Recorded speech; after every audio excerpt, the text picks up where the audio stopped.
وان دبال دقايا يا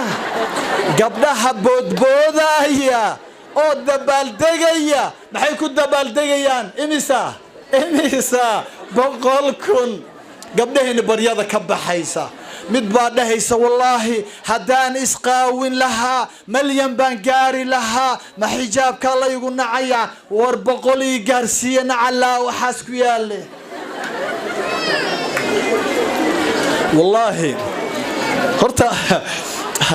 ilaahay haydin barakeeyo ilaahay aydin barakeeyo tartan ayaa la galay si allaali sidii lagu heli lahaa fiyus dadkeena waa fiyus raadis idaylkood eega ilaahay baan ku dhaariyay gabdhaheena raalina iga ahaada aadan idin jecelahay inaan idin canaantana waan jecelahay ilaahayna haydin soo anagoo dhan hayna wada hanuuniyo gabdhaheena waxyaabaha aan aad ka runtii u nacnay hooyooyinka